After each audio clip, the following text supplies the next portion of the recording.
Hoy, Ladores, gabi ka na naman umuwi. Bakit ngayon ka lang? Saan ka ba napupunta-punta? Bakit?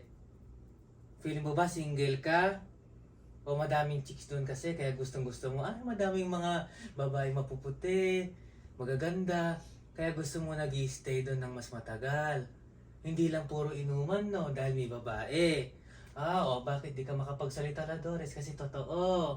Totoo kasi maraming mga babae.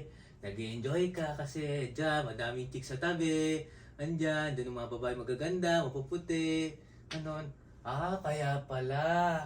Ganon pala yung gusto mo. Kaya pala gusto mong umaalis at umuwi ng late. Hindi ka pa nagre-reply sa akin. Bakit ayaw mo makita ng mga babae mo na may girlfriend ka? Ang galing-galing mo talaga, Ladores, no? Ang tagal mo na sigurong ginagawa sa akin yan, no? Kunwari, pupunta ka lang ng bayan, pero yung pala, pupunta ka makipag-inuman, tas may mga dalang babae yung mga tropa mo. Ba't di ka makasagot ngayon, Ladores? Kasi totoo.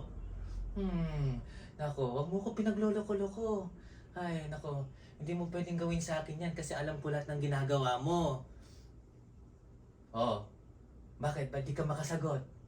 Ayan kasi, pagmagano ka kasi, galingan mo. Kaya tuloy-tuloy mo lang yung ginagawa mo kasi maganda yan. Maganda yung ginagawa mo. Labas ka lang, kasama yung mga kaibigan mo, yung wala kang girlfriend na inuuyan.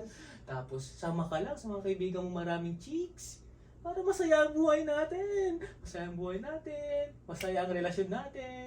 Lumabas ka lang. Tapos ka lang kahit umuwi ka na ng umaga. Tapos ka na? Tapos ka na? Hindi pa. Hindi pa? Ganun dapat. Ba't di ka makasagot, Ladores?